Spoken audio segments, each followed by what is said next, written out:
तमालपत्र, दगडी फूल, जिरे, मिरे, दालचिनी, बाई बाई काळा मसाला म्हणलं की हे सगळं घेऊन दिवस घालायचा.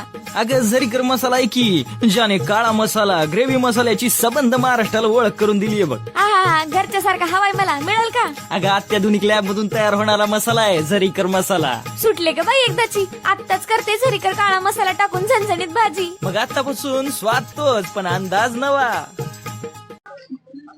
रामकृष्ण हरी. आपण बघतो की माऊलींचा हा आशू आहे.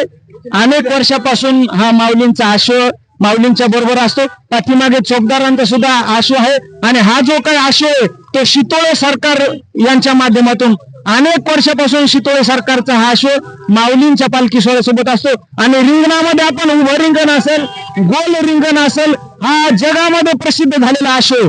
गोल रिंगणामध्ये आशूची एक फेरी पाहण्याकरता हजारो नेत्र सारखे आशूकडे बघत असतात. म्हणून हा आशू म्हणजे साक्षात माऊलींचाच आशू आहे. माऊलींचेच त्या ठिकाणी सेवा करणारा आशू आज माऊलींच्याच रूपात आहे. म्हणजे संतांच्या संगतीत मंडळी, प्राणी जरी असला, माणूस जरी असला, कोणी जरी संतांच्या संगतीत आलं तर तो साक्षात देव होतो. अशा प्रकारचा अनुभव हा माऊलींच्या वाटेन आहे.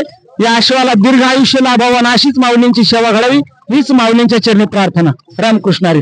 आणि हा पाठीमागचा जो काही आशू हा चोपदाराचा आशू आहे.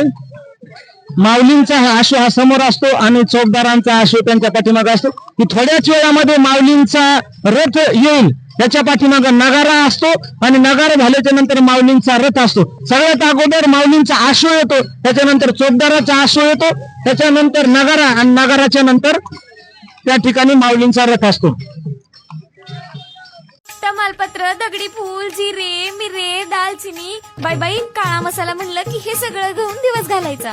अगं झरीकर मसाला आहे की ज्याने काळा मसाला ग्रेव्ही मसाल्याची सबंध महाराष्ट्राला ओळख करून दिलीये बघ. आहा घरच्या सारखा हवाय मला मिळेल का? अगं अत्याधुनिक लॅब मधून तयार होणारा मसाला आहे झरीकर मसाला. सुटले का बाई एकदाची? आत्ताच करते झरीकर काळा मसाला टाकून झणझणीत भाजी. मग आतापासून स्वाद तोच पण अंदाज नवा.